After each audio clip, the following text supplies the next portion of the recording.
Hello, everyone. Thank you for joining our fourth webinar series. This month, we're working with Sonalie Figueiras, our partner, our friend at Brinc. She's got a great webinar kind of sharing how to be masters of SEO. So it's over to you, Sonalie.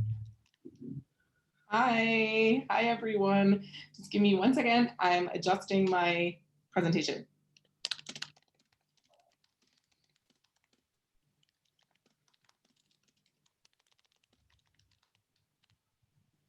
All right. Okay. I hope I can, so let me share screen. All right.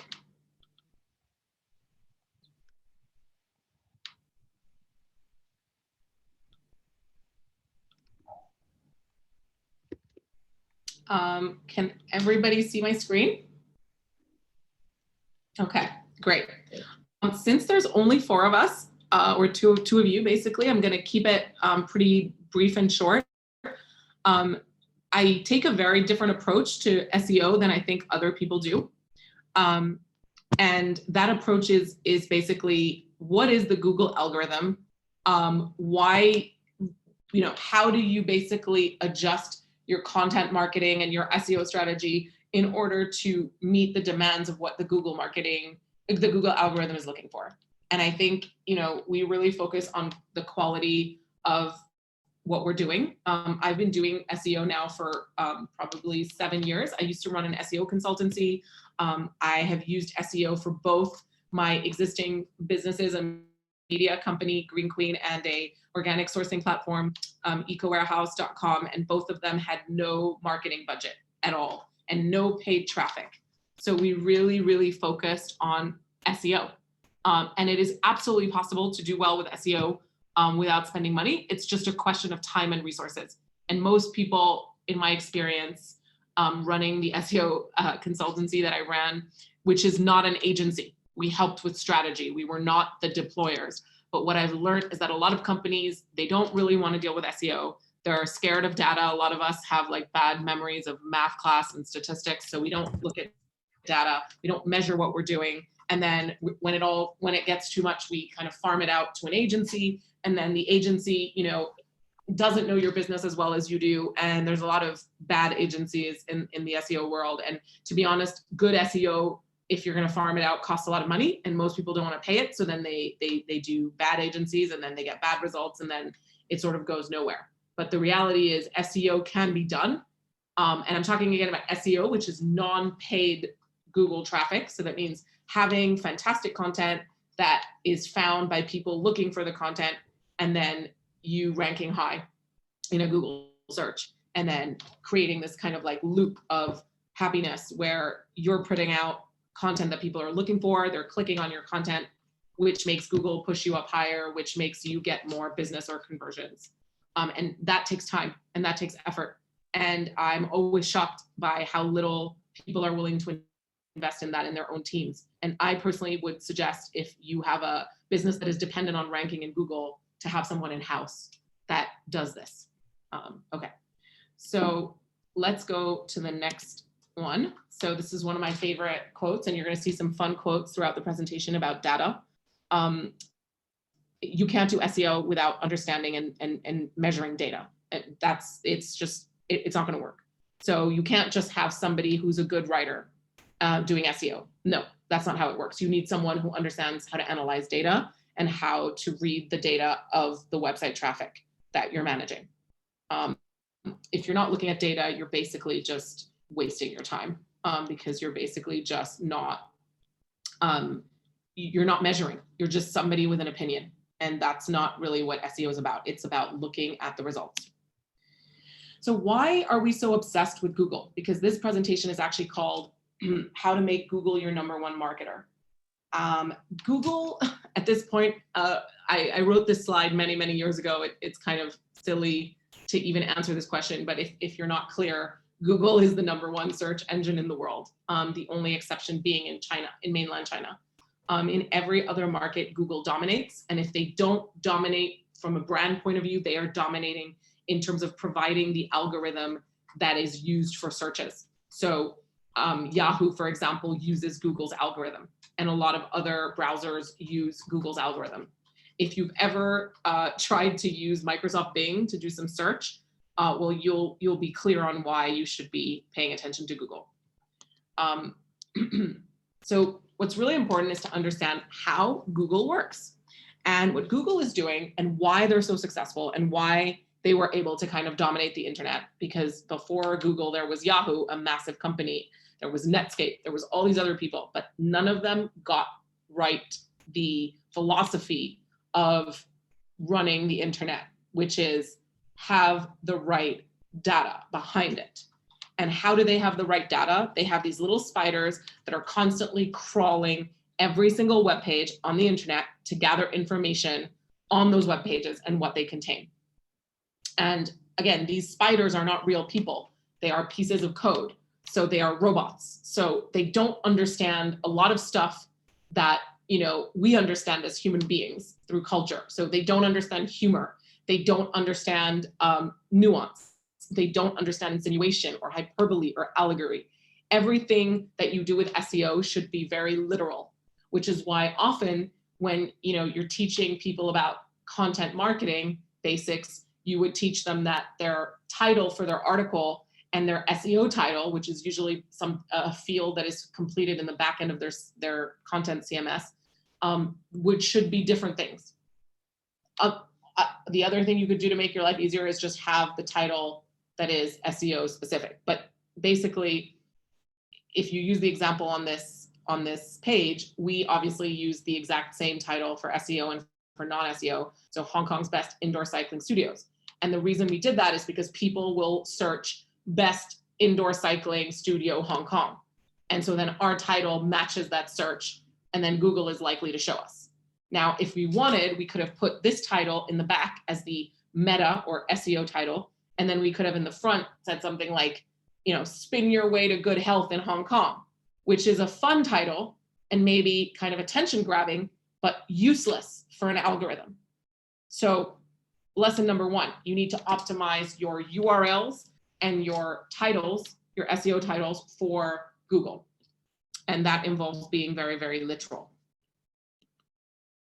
The Google algorithm is a very opaque equation that no one really knows unless you've worked at Google in this team. Even within Google, they don't really fully know all the details. It is updated a ridiculous number of times. They change constantly. They change without warning.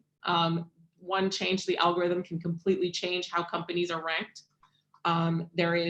There are millions of blogs and resources about the algorithm, but no standard industry accepted resource because, of course, it is their secret sauce. It has over 200 to 250 components, again, all of which change, and the equation and weightings of which are unknown from a standardized point of view, although there are certain things that we get. Most people figure that Google's algorithm is divided into three main parts. Relevance, which is kind of what I was speaking to earlier. Does this answer the question? So this is, for example, if you are selling baby boots and someone is looking for dog food, you are not a good answer, and Google doesn't want to show you. And you should not appear. You know, Google's number one goal in life, and when I talk about Google, I just want to be clear, I'm talking about Google as a search engine and not all their other businesses. But Google's number one job in life is to be the most accurate results returner on the internet. So if you're not answering the question that someone's searching, they don't want to show you. And that's, I would say, the most important part of SEO is like, are you answering the questions of your customers, audience, suppliers, whatever you want to call them. But whoever you want to find you, you need to be answering their main question. And every business will have a different question that they're answering.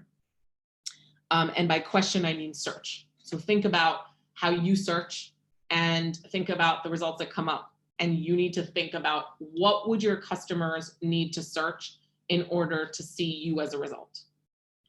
And I would say your name and your brand is not the answer. A lot of people get confused and they spend a lot of time figuring out their SEO for their brand. And that's not what we call organic traffic. That's what we call direct traffic. If people are searching For example, my business, Green Queen, if people put Green Queen into Google, that's because I've invested a lot outside of our website for the website to become famous. And then people are going to search for it. And that's usually what spending money on PR will do for you, or branding exercises or events or all that.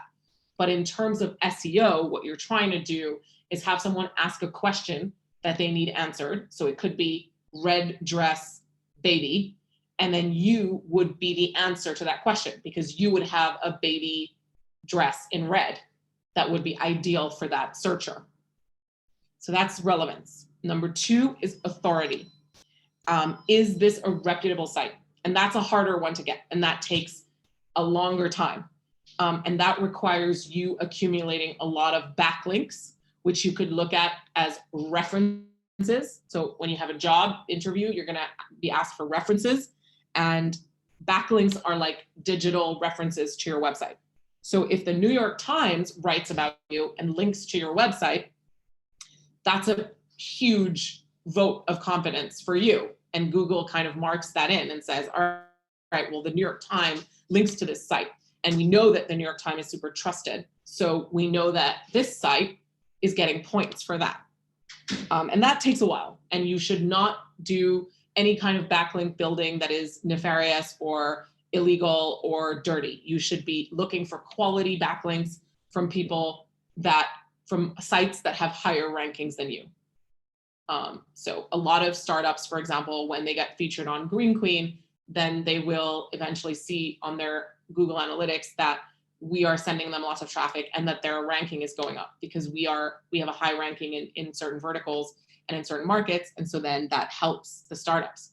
So media helps a lot with ranking, especially media and backlinks. And media helps a lot, especially in the area of specialty that they have. So in our case, sustainability and alternate protein, for example.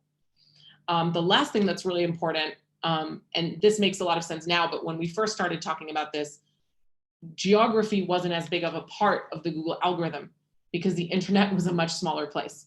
But today, the internet is just so vast and there's just so much content that, geography has become even more important. And domain address, like your URL, is super important. And unfortunately, fair or not, .com is the rule. .coms get more traffic and rank higher than any others .com. The only exception would be country-specific links. So .co.uk or .fr or .co.in in India or .com.au in Australia, like that, because a lot of those domains, you cannot get them without having a business registered in those countries. So Google knows that if you have even in Hong Kong, if you have a .com.hk domain like we do in Green Queen, then the Google knows that we have a registered business license in Hong Kong because you have to give that when you apply for those domains. But other domains like, I don't know, .co, .world, .global, those are harder to play with. That's not to say you can't be a super successful site with those domains, but there's a reason why everybody wants a .com. There are a few other things that the Google algorithm has become really into. And there are things that if you don't have it, your site is not going to rank. For example, if you are still only an HTTP site and you don't have an SSL certificate that allows you to get the HTTPS at the beginning of your URL, you will not be shown. Google will not direct traffic to your site. They will give a warning to users. This may not be a secure site. So you definitely don't want that. You want an SSL certificate no matter what your website is.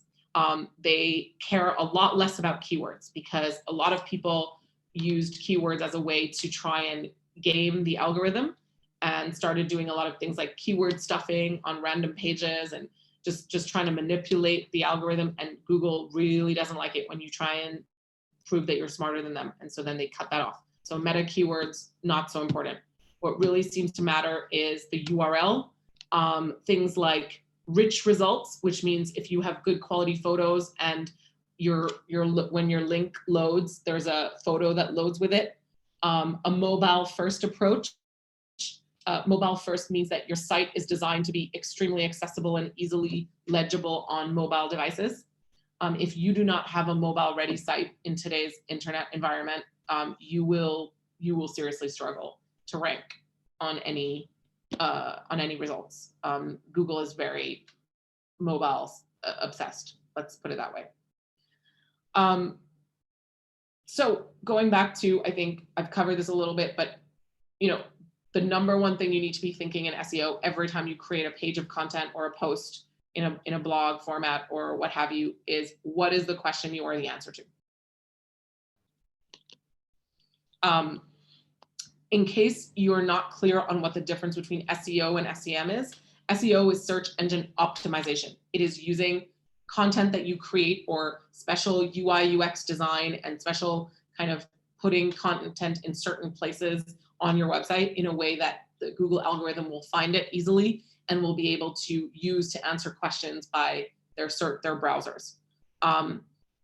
SEM is search engine marketing, and that is the paid search. So if you look here, paid search is the one that comes up with an ad on the top that you pay for.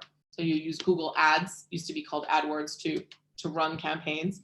And below is the SEO results, organic, natural search. And let's be clear, there's definitely one you would rather rank high on. I don't know about you guys, but most people don't click the ads as much. Conversion rates are much lower. They are much, much higher for what we perceive to be a more authentic result. So that's why everyone talks about SEO and everybody wants to, rank high on SEO. The other thing to really focus on here is if you're not in the first 10 results on Google, that means if you're not immediately visible on the first page, your SEO really isn't going to work for you because, I don't know, something crazy like 90% of people do not go past the first page of results. So you're going to need to rank on the first page. And that's hard to do. And to be honest, we've become even worse than when I started doing these seminars about SEO. And now you probably need to rank within the first 3 to 5. Most of us are so lazy, we will not scroll down. There's just too much information. The other thing is on mobile screens, you usually don't see all 10 results. So you usually see a max of 4 to 5, depending on the size of the snippet. So this is a snippet. The snippet is the title, the URL, and a couple of lines, right? And this is something you should be able to control from the back end of your CMS. And basically, you really want to be working on that because basically first you need to rank.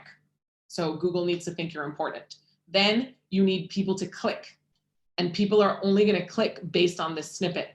So you need to be spending a lot of time on your top ranking pages improving these snippets, which can be changed immediately. You can't control where Google places you on the site directly. I mean, you can try, you can do your best, you can be the best content available for certain questions and keyword searches, but Google is in charge of that. But once you're on the page, you can control what shows up here. And you should be controlling that for all your top results.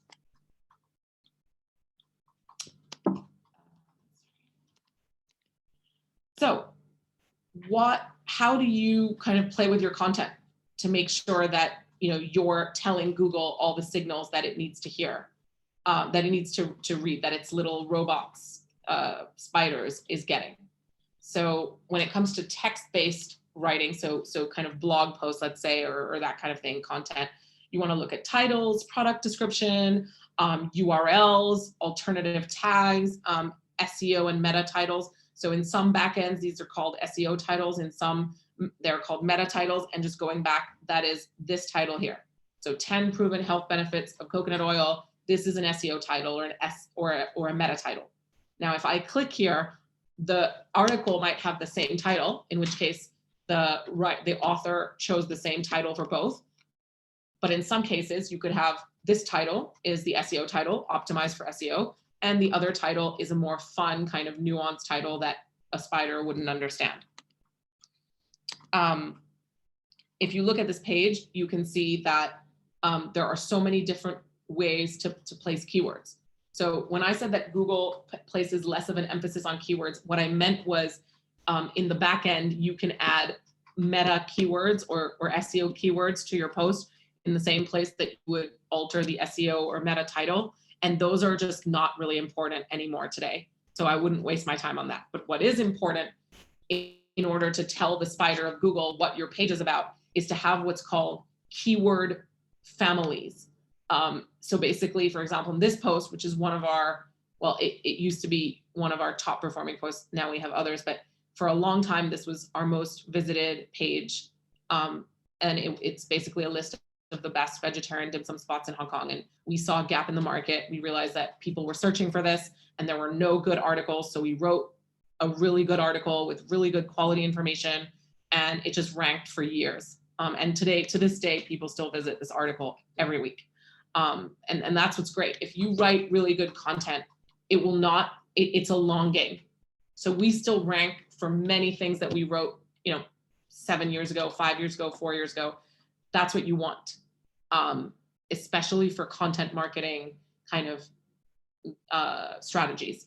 And because people were trying to game the system by just stuffing keywords in articles, Google got smart, and their algorithm is pretty clever, and it's able to detect if you're doing that versus if you have really authentic, original content that uses the keywords because they need to be used. So in our case, the word dim sum is, 50 times in this article because we need to describe all the different restaurants. And the word vegetarian is everywhere. The word vegan is everywhere. Our imagery is tagged. That's the other thing I want to talk about is images. So as I said, the Google algorithm is made up of little spiders that crawl your website, and those crawlers are robots. So they cannot view an image. They have no eyes.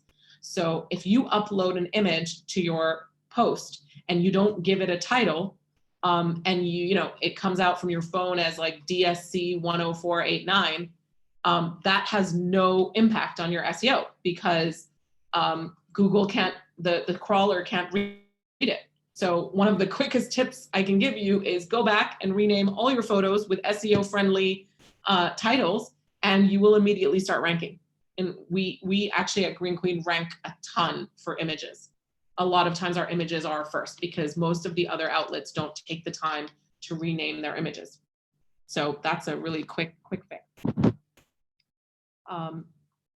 Just through our kind of trial and error, we figured out that your URL, which is the address of every page, right? The web address of every page, which starts, as I said, with HTTPS and usually is followed by www.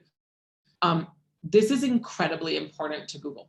So you should be manipulating your URLs so that they're full of the keywords and the results that you want them to show.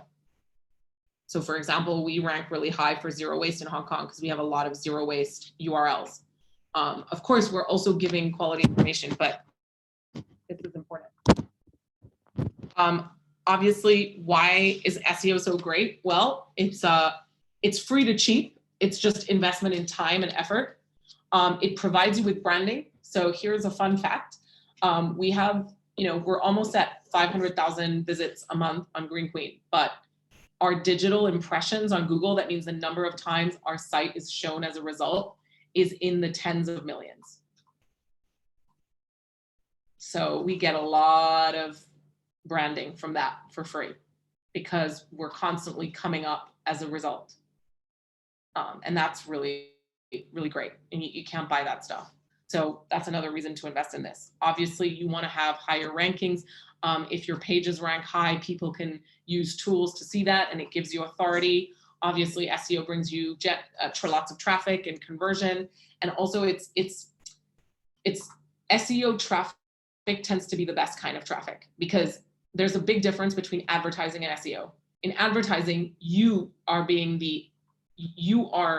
manipulating the situation. You're saying to people, hey, I have this red dress that's awesome that I want you to buy.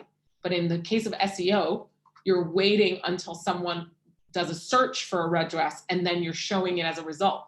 So the person who's doing a search is already ready to buy, ready to spend, ready to convert, versus someone who is an advertising audience. They're just passive.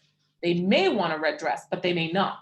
And so they'll see your ad, but they may not act on it because it may have no importance to them.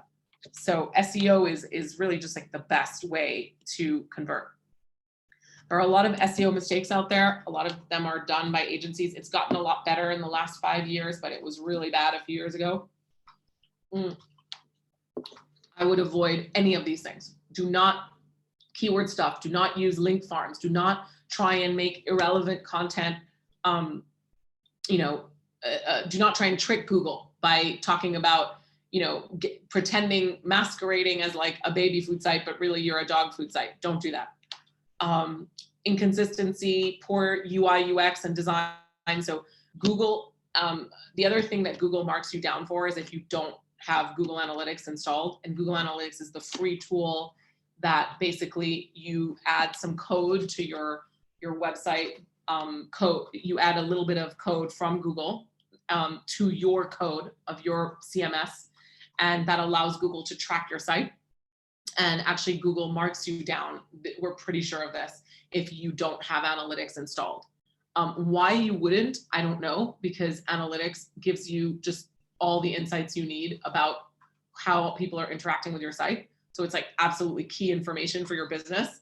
And I'm always surprised that people will buy advertising and not have Google Analytics installed and not be tracking who's sending them traffic.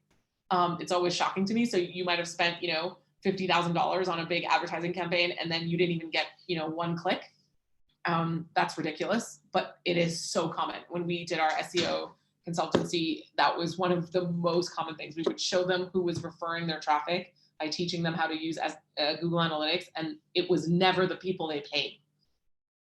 So I don't know how you're making decisions about PR and everything like that if you're not tracking your Google Analytics. And one of the things that Google Analytics can show is whether your website is badly designed, because Google Analytics tracks a whole lot of stuff. And we'll come to that later when I show you about Google Analytics. Another one of my favorite quotes, obviously.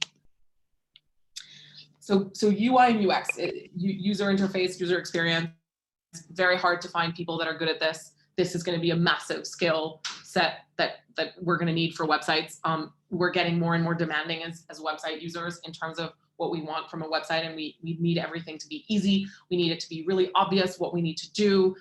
It's called functional design. It means design that is adapted to your usability needs. So if you go on a website and you want to find, I'll give you an example. If you go on a website for a restaurant and you cannot easily find their address, which was another major problem for most Hong Kong restaurant websites when we started 7 years ago, then you are failing.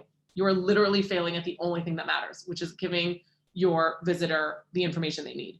And you need to be thinking about that for everything on your website. Is it easy?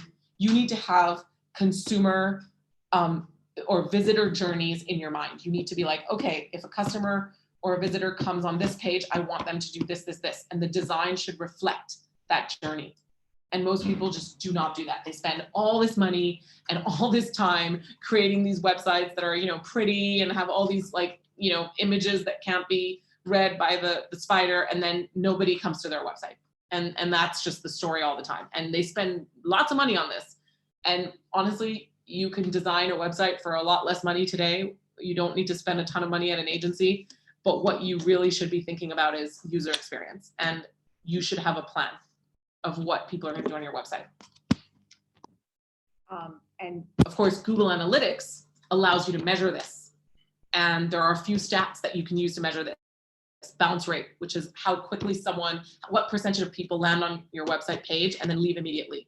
And usually if your bounce rate is really high, that's a terrible indicator. Now, it does depend on your vertical. So media and shopping and gaming sites and Kindle will have very different bounce rates because you're expected to do very different activities on each. So for example, it's totally normal for us for our bounce rate to be around 40% because sometimes people come on our site, they read an article and then they're done. They're not necessarily looking to read another article. Obviously, if we get them to read another article, that is good. And that's the user engagement, which is pages per session.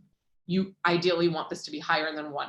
And websites where it's like 10, you're winning. That means that your website is highly engaging and people want to stay. And of course, time on site is another important metric.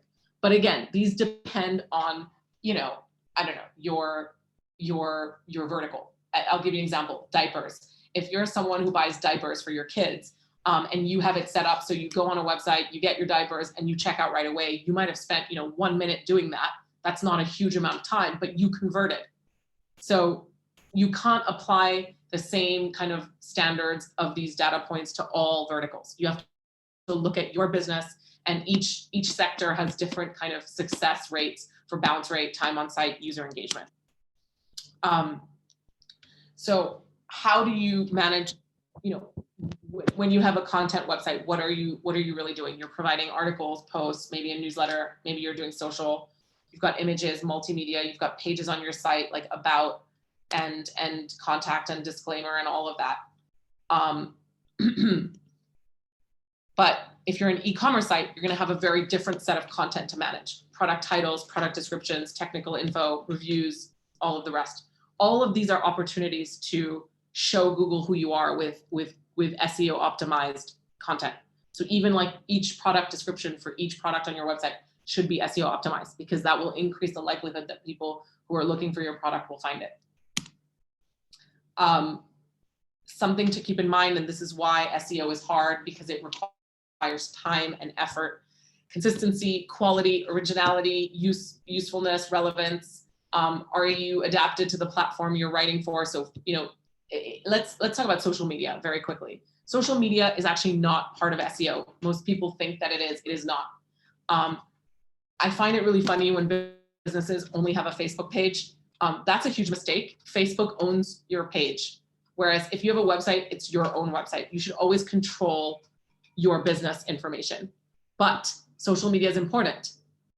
We spend so much time on social media, and now there's hundreds of social media sites to look at, and you're not going to be able to conquer and dominate them all. So you should pick the channels that are appropriate for your customer demographic, your country, and your sector.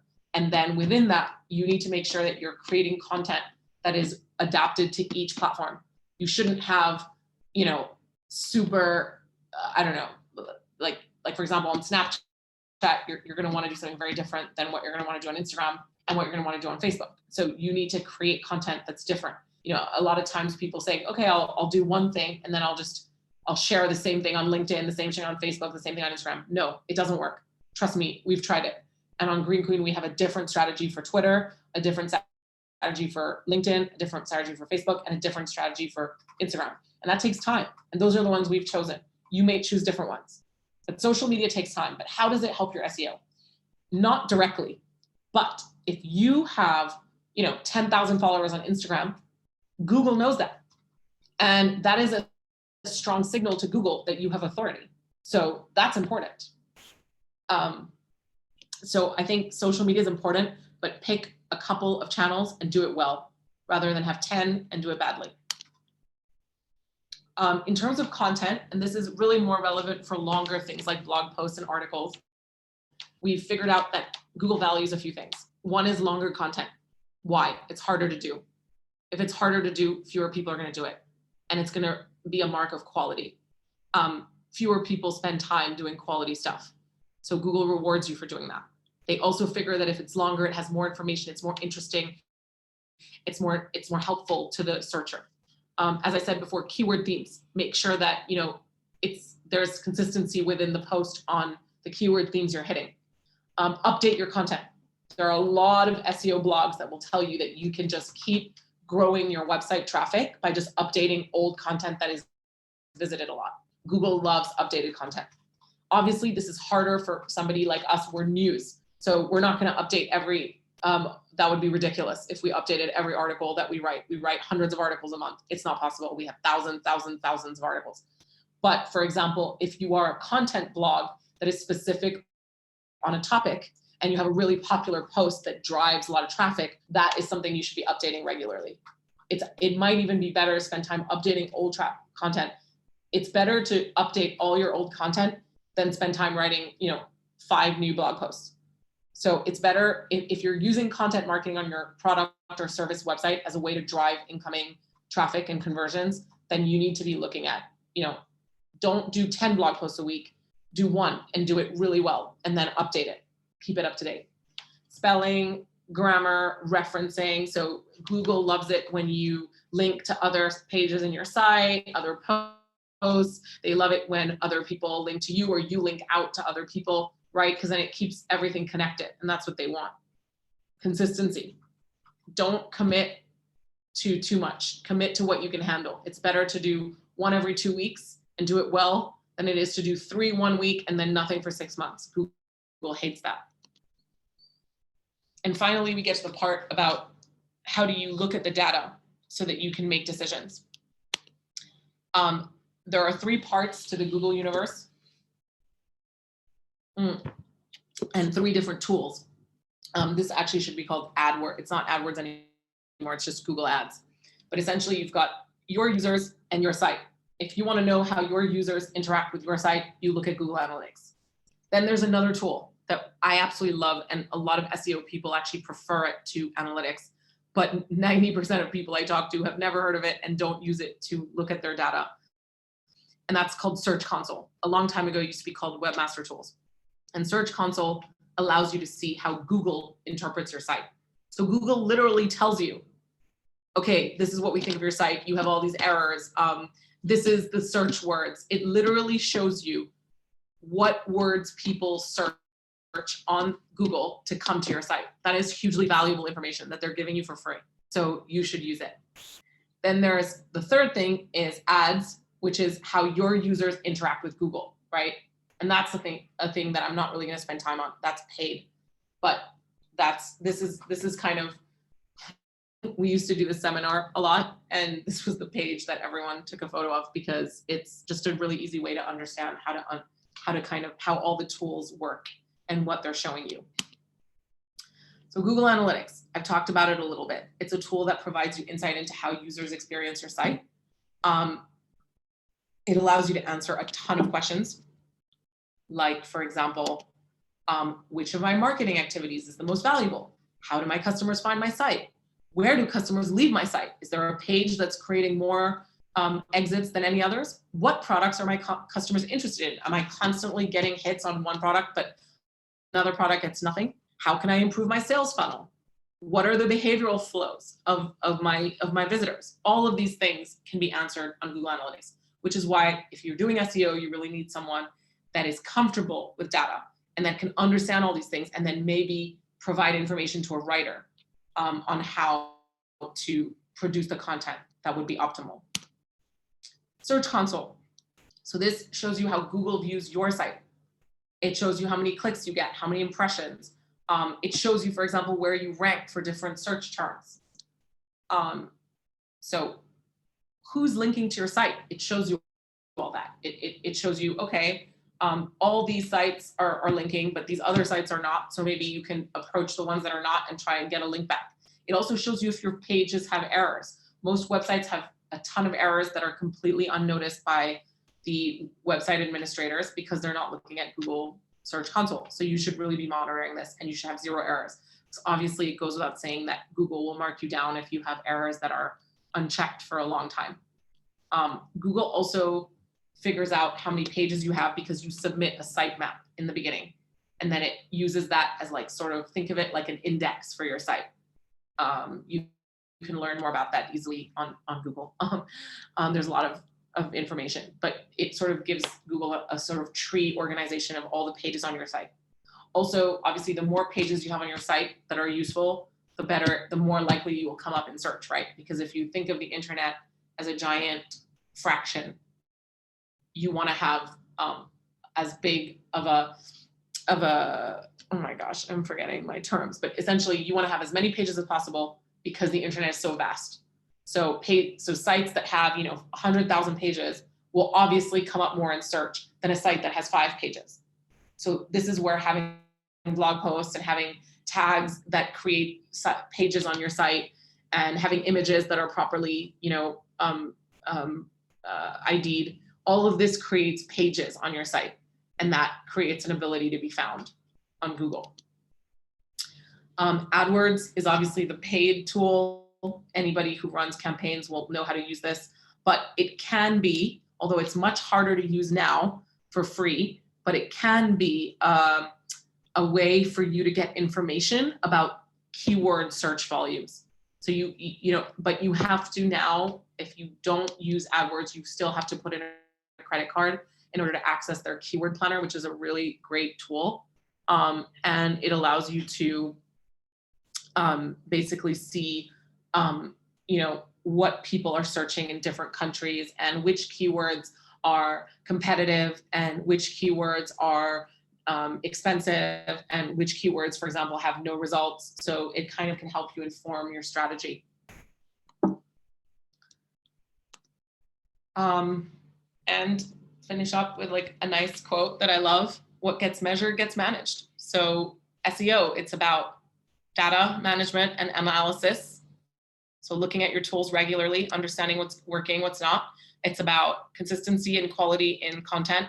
And it's about being the right answer for the question that your consumers or clients are looking for. I'm going to take maybe 1 or 2 questions because unfortunately I have to leave soon, but I'm happy to answer a couple.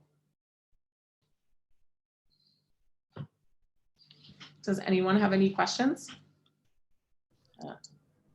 This isn't a question per se, Sonalie, but I just want to say thank you for that. That was really, really useful and really informative. Yeah, we really see the benefit of that. Thank you. Oh, thanks. It's my pleasure. Thank you for saying that. And updating old posts. Okay, good question. I have a question from George Corey about updating old posts. So thank you. I think that was Mia. And thank you so much for saying that. And I hope it's a good way to kind of see SEO in a different way. And just always remember, what question are you the answer to?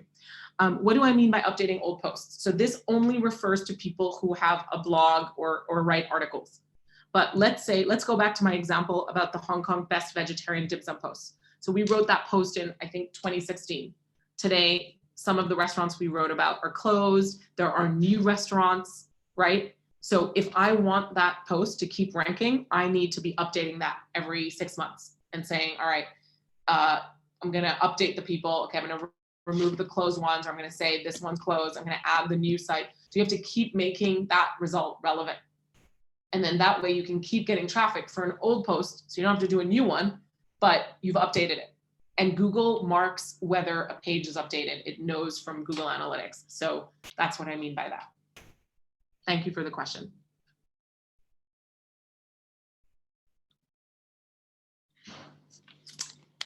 Anybody else? There's one more question in the chat, Sonalie. There is? Oh, I only see one. That I've answered it. So what do you mean by updating? This is a direct message to me, actually. So is there any bidding competition to Google that you can think of? Bidding? Or any budding competition, sorry.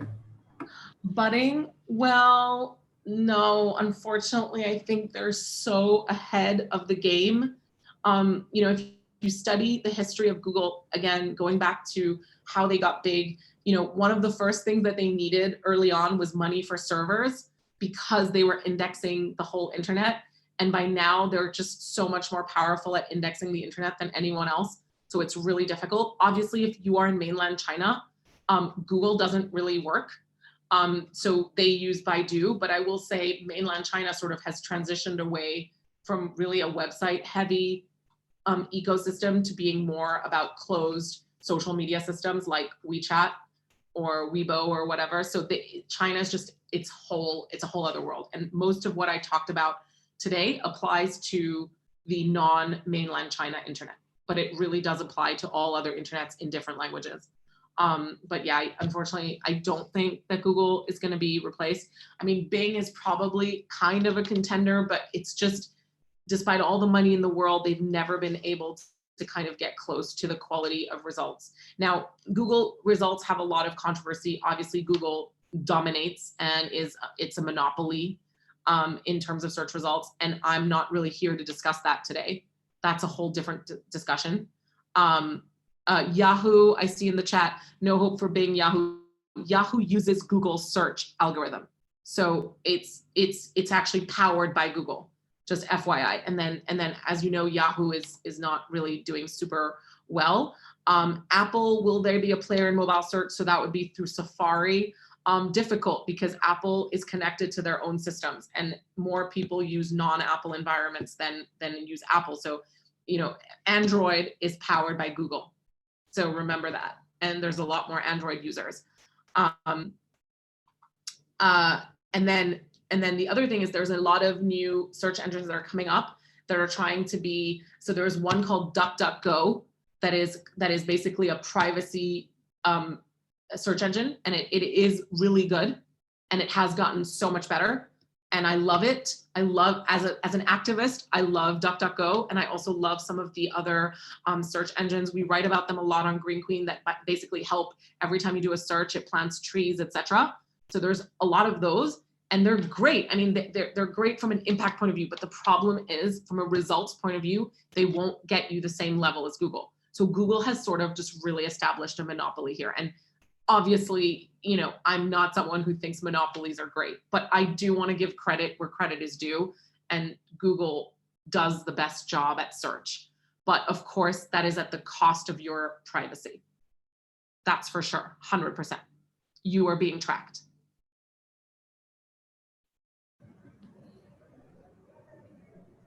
Yes, exactly. Thank you for all your lovely comments, everyone. I appreciate all the thank yous. And yes, those in charge of marketing costs, do not pay for advertising and PR without looking at your analytics and your search console. You are wasting money otherwise. You are literally driving blind. So please, if there's one thing you remember from today, it's to look at the data before you pay for advertising. Perfect. Thank you so much, Sonalie. Thank you for your support and your continued support of Brinc. It was a great session. I think everyone's left some nice comments. So we really appreciate your support. Yeah, sure. And I'm happy to repeat this one maybe in 6 months or something, because it seems like I have a bit of a different take on SEO than a lot of the others. So there's no issue. And I wish everyone all the best. Stay safe, and all the best for all your businesses. And yeah, data is power, obviously. So remember that. All right. Thanks, Sonalie. And thank you everyone for joining. And I hope to see you guys at next month's webinar. All right. Have a great day. Thanks, Andrew. Thanks for having me. Bye. Bye.